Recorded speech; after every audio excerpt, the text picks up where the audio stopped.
Isa na namang araw na punong-puno ng discovery, culture at syempre, food trip experience.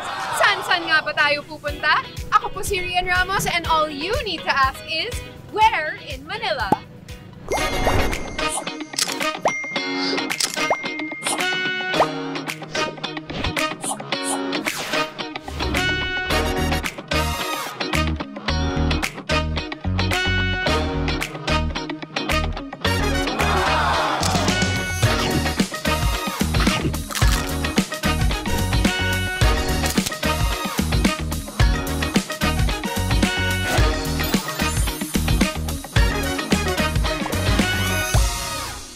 Sabi nga nila, the best way to get to know a city is by immersing yourself with its food. At sa sobrang diverse ng food scene dito sa Manila, talaga namang there's always something new to discover araw-araw.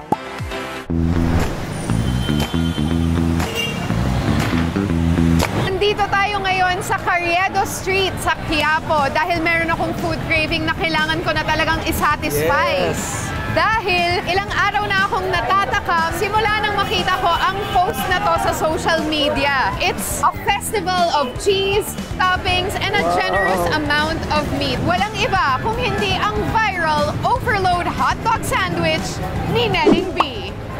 Easy peasy lang mapuntahan at mahanap ang prinsesa ng overload hotdog sandwich ng Maynila. Sakay lang kayo sa Line 1 ng LRT at pagbaba nyo sa Carriedo Station, makikita kaagad ang walang kasing habang pila na ito ng hungry Manileños.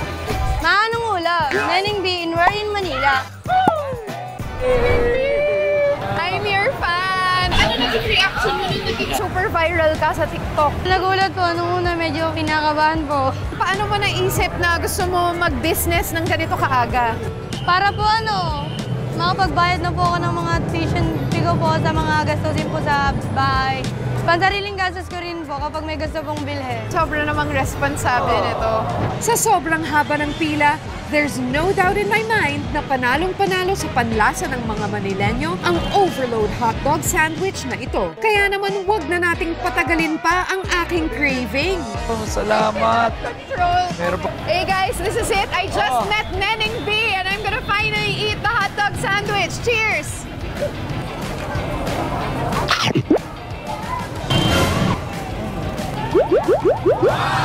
Wala nang pa-sweet na kagat dito. Yung nakagat ko may ganon. May konting crunch na. Very savory at saka perfect din yung keso na ginagamit nila dito dahil may konting tamis, may asim from the ketchup. At syempre, to add konting freshness, merong lettuce dyan sa ilalim. Kompleto talaga. Feeling ko kaya kong kumain ng 3 ganito.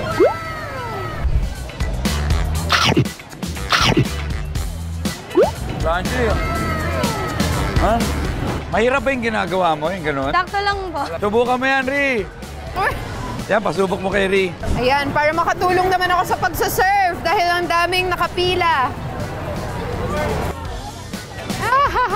Wow, ang galing ha. Pwede ka na rito. Ayan na ba? Ayan na ba? Grabe, parang 3/4 ng cheese yung naubos doon sa 3 sandwich lang. Ganon talaga ka-overloaded yung mga sandwich na dito. Kaya worth the visit talaga. Neneng B, so ano, pasado ba si Rian? Opo, pasado po. Pwede na pa siyang tumulong. Ay, pwede ka na. Ay, okay. Bye, we're in Manila. May bago na akong trabaho. Bye! From one food royalty to another, dayuhin naman natin ang reyna ng ube halaya ng Sampaloc. Nandito tayo ngayon para subukan ang pinaka-popular na mom and pop shop that has been serving our fellow Manileños with an honest-to-goodness sweet treat na talagang staple na para sa ating mga Pinoy. Walang iba yan kundi ang ube halaya ni Nanay Nida. Yay! Hi, Nay! Hello! But where in Manila ang Nanay Nidas? Whether riding a jeep papuntang Quiapo or West Avenue, magpapaba lang sa Vicente Cruz Street along España. And after a few steps, voila! Bubungad na sa inyo ang sweet and sumptuous delicacies na to. Nay Needs, paano mo naisipang simulan to? Sabi ng anak ko, Margaret, mag-try kami leche flan. Kaya po pinag-aralan po niya. So, specialty ni Margaret ang leche Opo, flan. opo. Tapos sabi niya, sa'yo na lang yung ube sa ating leche flan. So, mother and daughter pala to na combination. Ganda. Okay, kaya naman masarap talaga. Guaranteed sariwa and no added preservatives. Bukod sa usual ingredients, yan lang naman daw ang sikreto ng ube halaya at ibang produkto ng Nanay Nidas. Sa katunayan, umaabot daw sila sa 500 kilograms ng ginadgad na ube halaya araw-araw. So nakikita natin yung mga butter dyan sa gilid. Nakikita din natin lumalabas yung mga cream. Gano'ng katagal to na hinahalo? 2 hours, 3 hours. 2 hours to na tuloy-tuloy. Opo. Nay, baka napapagod ka na. Okay lamang masubukan ni Rian. Okay. Sabi ko nga, Yeah! may dala akong malakas dito. Pala eh. Siya ang susubok, hindi ako. You know. Nay, dito ba habang naghahalo kayo dito, minsan pwedeng sabay? Isa lang po talaga kasi ano yung... Pero may papakita ko sa'yo, pwedeng sabay yan. Pwede ba? Pwede ba? Kayong dalawa. Ito, sabay. Ah! Ganyan gawin yan, ha? Naiisip ko na kung ano soundtrack nito, ah. Yan, ikot mo lang. Yan, mas masarap tong ubi halaya na gagawin namin. Baka sumobra sa tamis yan. Ha? Ayun o, nilalanggam na. Baka sumobra sa tamis yung ano. O, tama na. Sweet mo talaga, SV. Mas lalo tuloy akong nag-crave for sweets. Tikman na nga natin ang ube halaya ng Nanay Nidas. Ready? Go, sabay tayo. Naku, amoy pa lang. No, 1, 2, yay. Whoop, cheers.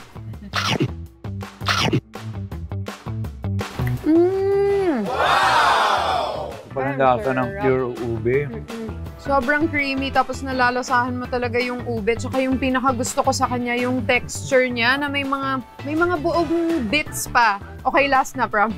Napaparami ka dito? Alam nyo, ang maganda dito sa mga local stores tulad ng Nanay Nidas ay nakakatulong siya para maipakilala yung buong community. Ang tagumpay ni Nanay Nida ay tagumpay ng buong Sampaloc. And speaking of local, isa pa sa mga pinaka-highly recommended sa Maynila ang Aling Janet Special Palabok and Barbecue. Dito sa Hermosa Street sa Tondo. Since 1976 pa ang barbecuehan na ito. Ang sikreto raw sa patuloy na pagtangkilik sa kanila ng mga Manileño ay dahil daw sa kanilang secret homemade sauce recipe that has been passed down for generations. Secret. Sarili kong gawa yun. Siguro sa lasa. Sa lasa na meron pang halong magmamahal. At sa lasa lang ulam na. Sabi nga nila, sarsa pa lang ulam na. Siyempre, kasama na rin dyan ang kanilang primera klaseng karne. Sarap talaga dito. Hindi nakakasawa. Talagang wala po siyang katulad. Food tripping in Manila is guaranteed to always be one for the books. Kaya tara, let's explore our country's capital city. Malay nyo, may madiscover kayong bagong viral food stop. Up next, a fun and alternative way to commute para makaiwas sa batinding traffic. Sa pagbabalik yan ng Where in Manila.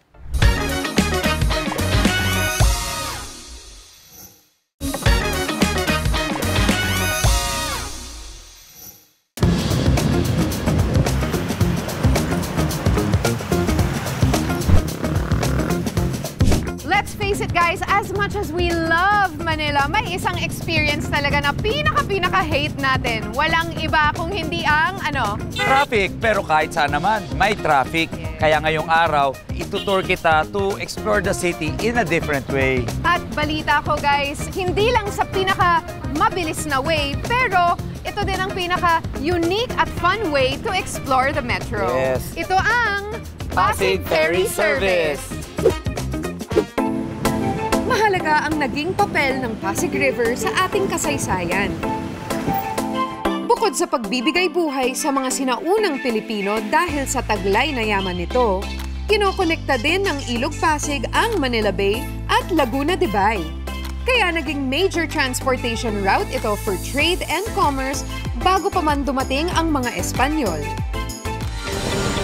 Pero sa paglipas ng panahon, naging car-centric na ang Pilipinas.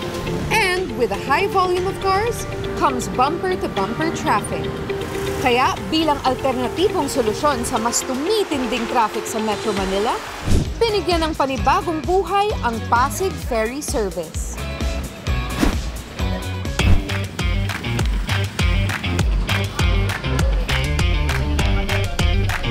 Ayan, so syempre dito, safety first, kaya meron silang mga provided na life vest.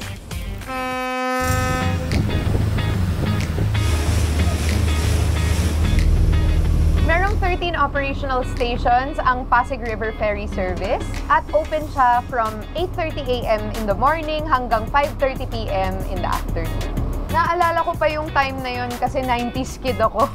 So naalala ko pa yung time na parang pag dumadaan kami sa Pasig River.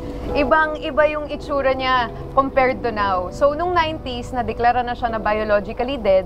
Pero syempre, dahil sobrang importante sa atin ang Pasig River, nagsagawa na ng mga rehabilitation yung government natin at ngayon, pumabalik na yung nawala niyang ganda noon. Out of the 13 operational stations ng MMDA o Metro Manila Development Authority sa Pasig River Ferry Service, 6 dito ang matatagpuan sa City of Manila. Ang Escolta, Loton, Quinta, PUP, Santa Ana at Lambingan. At lahat sila may kanya-kanyang iconic landmarks if you want to take a tour around Manila. Sa Lambingan Station, makikita ninyo ang Lambingan Bridge na siyang nagkokonekta sa Maynila at Mandaluyong City. Dito rin makikita ang F. Manalo Street, ang historical street para sa isa sa mga malalaking relihiyon sa Pilipinas. Moving upstream to Santa Ana Station, you can find the iconic Our Lady of the Abandoned Parish Church na itinuturing na cultural heritage site ng Santa Ana. Alam mo ba, first time ko rin nakasakay dito. Same. Kaya nga, ito yung magandang ma-experience. Iba nating kababayan yung kung gusto mo naman ma-experience yung Manila at makita mo na malinis-linis na rin ang Pasig River natin. Next stop, PUP Station. This station provides a hassle-free and convenient commute para sa mga estudyante ng Polytechnic University of the Philippines. After PUP Station, you can enjoy a scenic view of the Malacanang. Just a reminder, bawal ang pagkuha ng anumang photo at video ng palasyo. For security purposes ito, lalo't dito naninirahan ang Pangulo ng ating bansa. At konting throwback, ang larawan ng Malacanang sa likod ng lumang 20 pesos ang mismong view ng palasyo na makikita ninyo as you ride the ferry. Nahanap nyo ba noon si Batman sa likod ng 20 pesos? Ako kasi, oo. Kung saan, kami na lang ng mga batang 90s ang nakakaalam.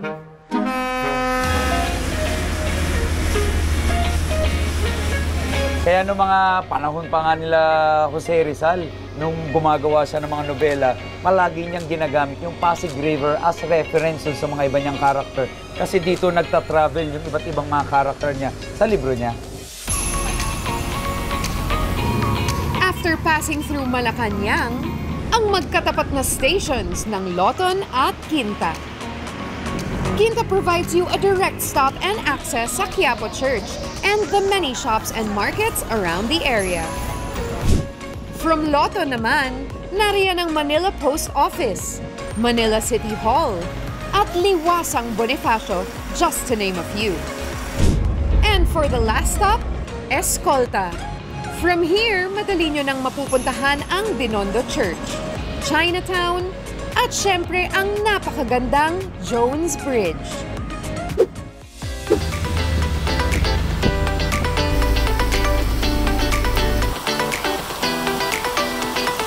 Ayun na po, inabot na po tayo ng ulan. Pero ang masasabi ko dun sa buong experience na yon is na-enjoy ko. Very peaceful siya. Minsan mo lang may experience ang Manila na ganun ka-peaceful, di ba? Exactly. At umulan o umaraw man, enjoy pa rin basta kasama ka. Yes naman.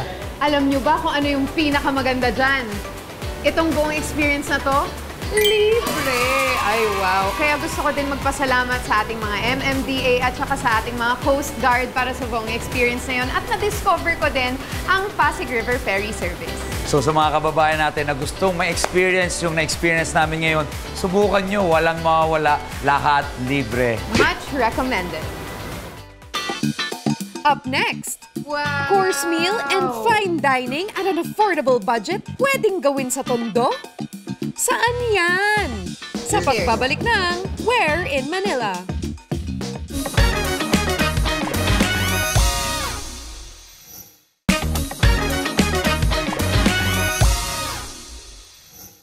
Sa pusod ng Maynila, a slice of culinary heaven awaits you.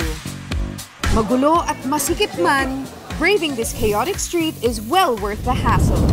After all, you'll be rewarded with a full gastronomic experience at a very affordable price. Where, you may ask? Well, walang iba kundi dito sa Ugbo Street sa Tondo. Oh, Rian, welcome dito sa Ugbo Street sa Tondo. Ito yung sikat na nagba-viral na nakikita mo sa social media. Yes, matagal ko na talaga ito gustong puntahan. At saka, kahit hindi pa tayo nag-order at namimili, talagang takam na ako sa food. Sa dami ng mga choices Sobrang dito. daming tao. At ngayong araw, hindi mo na kailangan pumunta ng ibang bansa kasi dito pa lang, sobrang dami ng choices from appetizers, may pang dessert, may pang main course. Diyan pa lang, maamoy mo na, oh. I feel like I'm ready for a different kind of dining experience. Mula Divisoria, sakay lang kayo sa jeep pa Velasquez sa Tondo and tell your friendly kuya driver na ibaba kayo sa Ugbo Street to begin your food crawl adventure. At para sa paandar namin ni SV ngayong araw, fine dining Ugbo Street style. What is Wow! that? Ito ang pwede. Ay, Ayun SB, pa. dapat yan yung maging appetizer natin. Yung mga cheesy na, ano ba yan? Scallops yata yan eh. Cheesy scallops. Wow! I love that. That's Ako my na- favorite. Let's favorite go. mo yan. Ako, ito naman pusit. Sizzling pusit, no, kuya? Okay lang po ba magko-collect pa kami ng food eh? Tapos babalikan namin yung appetizer namin na yan. Wow, may appetizer na agad. Naman! Kakarating lang, meron Let's na go! agad. Hanap tayo ng main course. Main course naman. Seafood for appetizers? Yummy! Pero, ano kaya ang masarap na dish for our main course? Ito ba yun? Ito ang main course natin. Tapang kabayo? Tapang kabayo. Goodness, sinasabi na nga ba, kakaiba yan ha? Kakaiba yan. At Pero you know what? It looks so good. Oo naman. At promise, ngayon ko lang siya matitikman. Ako din, pero game ako dyan. Talaga? Let's try something new together. At dahil medyo adventurous na ang aming main dish, I'll stick muna with something familiar, yet popular for our side dish. Okay, SB, ito yung napili ko para sa atin na maging side dish. Wow. Kasi alam kong mahilig na mahilig ka sa corn simula nung bata ka pa. Oo naman. So ito ang fried cheesy corn. Wow, hindi ko pa natitikman to. Oo nga, ako din eh actually. Pero gusto ko lang na hopefully maalala mo yung childhood mo. Oo naman, kasi nung bata po ako, talagang pag dumadaan yung nagbebenta ng mais, hinahabol ko yan. Pero gusto kong malaman dito, ano yung kaibahan ng cheesy corn nila rito? Meron po kami ditong bestseller na fried buttercorn overload bake. Oh, overload. Sarap po yun. Siyempre, di mawawala sa anumang course meal ang dessert.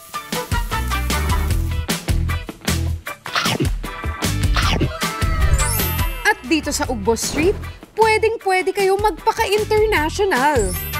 So, ito yung Japanese souffle pancake. Nakikita mo, marami talaga siyang egg whites, kaya fluffy na fluffy, oh. Hindi ko pa to alam. Paano ba to?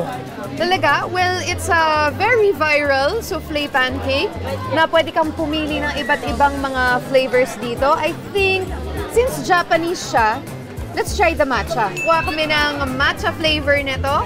At yun ang magiging dessert natin. And I think that's it. Kompleto na yung buong meal natin. Simulan na natin yung Ugbo course experience natin. Finally, makakain na tayo. Let's go!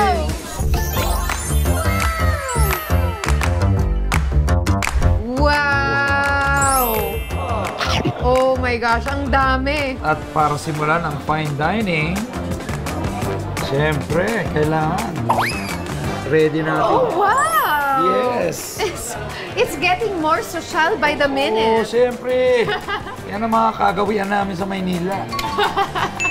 So, syempre, sisimulan natin ang ating course meal with our appetizer. So ito yung cheesy scallops. Dito tayo sa House of DG kumakain. Wow. Yan, ito yung mga seafood na sinuserve nila dito. So Okay. let's try na natin to. cheesy scallops. Game. Ganun Kita na. niyo cheese? Masarap yung dito mo siya kakainin. Ay, grabe. Mmm! Walang biro to. Grabe. Ang dami talagang cheese. Pumuputok Ang siya. sarap. Hindi, At saka gusto ko very para sa buttery din pumuputok. siya. Pero Siya. pag isa ha. Isa pa. Kung gusto mo, 8 pa eh. Hindi na tayo ko consistent. Grabe. Ako Solid. din, isa pa. Wow.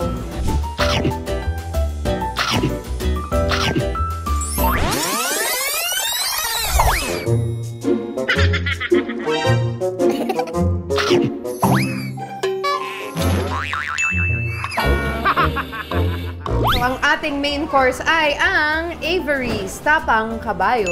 Ito yung chow fan na tapang kabayo. Yan, o. Tapos, pwede bang isabay ko na rin to? Kasi kanina ko pa tinitignan to. Oo, syempre. Yan yung Pusit ating... na to eh. Imagine nyo yung pusit to. Ganito kalaki. Ready na ako. ang ating Tapang Kabayo. Cheers. Cheers.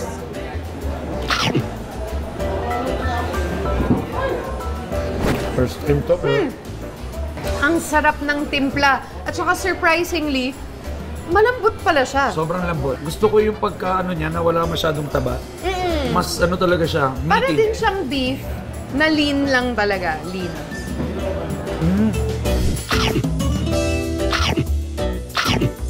At matindi niyan, nasa ano pa lang tayo. Nasa main course pa lang. Pangalawa pa lang to. Hindi mo pa nga natitikman ang ating side dish eh. Ito. Ang ating Tondo Avenue. Cheesy. Cheesy, creamy corn. Tignan nyo naman kung gaano ka-cheesy at creamy. Ito yung overload nila. Let's try it. Takam Cheers. na ako, nakunat pa ako sa ano.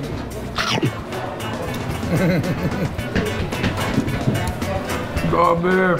Ano yan? Grabe. Bakit ganyan? Ano yan? Tinodo nila yung pagka-cheesy nito. Definitely another must-try. May konting alat and crunch. Sarap. Overload to. Overload nga talaga.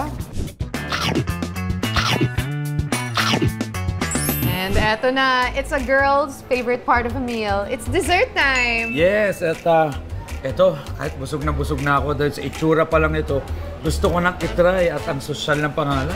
Yes. Japanese souffle pancake. Ugbo style, okay? Can you Wow. guys look at the softness? Come on. Okay. Wow. Grabe yung Wow. pa-creamy sauce nila. That's the middle. You can see talaga napaka-fluffy niya. So much egg white. Cheers.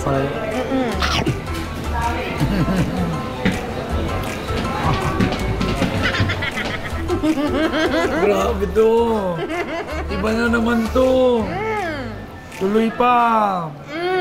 Ito yung souffle pancake done right. Ito talaga yung Grabe texture yan, na hinahanap nyo. If gusto nyong masampulan, punta kayo dito sa Ugbo.